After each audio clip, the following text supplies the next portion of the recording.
China's massive military parade in Beijing today delivered a very clear message far away to America. On grand display in the Chinese capital, new weapons, which U.S. officials believe are designed specifically to target U.S. military assets. A new ballistic missile with the range to strike the U.S. naval base at Guam, earning it the nickname the Guam Killer.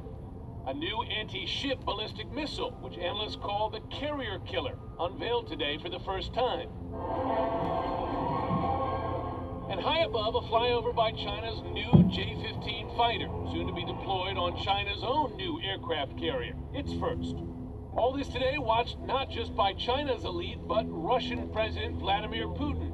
The Pentagon brushed off the show of force.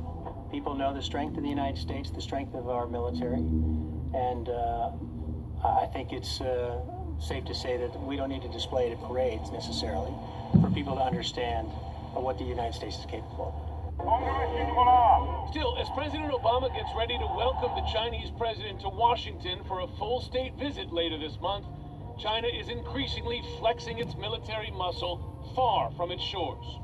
Chinese Navy ships entered waters off Alaska for the first time this week. At the same time, President Obama was visiting. And China continues to militarize man-made islands in the South China Sea, waters the U.S. considers international. We came face-to-face with the Chinese military there on board a U.S. surveillance aircraft this May. This is the Chinese Navy. This is the Chinese Navy. Please go away quickly. China's Navy is going to be operating increasingly as a blue water navy around the world, and the United States is just going to have to get used to it.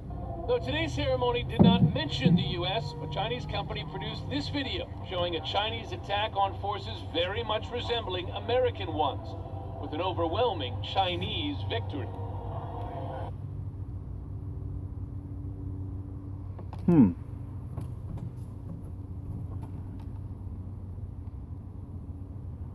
Right, let's turn our attention now to ongoing concerns over Russia's role in the Syrian war. Moscow admits to sending weapons and advisors to Damascus, but it's dismissed reports of Russian military buildup in Syria. John Kerry having recently raised the issue with his Russian counterpart Sergei Lavrov. Joining me now in the studio is our expert on jihadi movements, Wasim Nasser. Wasim, we're just getting reports of Bulgaria confirming it has blocked the passage of Russian planes to Syria. Just to what extent is Russia involved militarily in Syria right now? We should remember that Russia is an ally of the Syrian state since decades. Since the Soviet Union era, since the era when the father of Bashar al-Assad, Hafez al-Assad, was the president of this country. So there's many strategic and military agreements between the two countries. And we should know also that Russia has a naval base in Tartus, in the town of Tartus, since years. So they are present there. And pointing out what the Americans, the concerns of the Americans came out after a series of photos which were presented as Russians during combat in Syria. But actually these photos, if we can see them, maybe we could see them, they are photos of the base of Tartus. So Russian soldiers...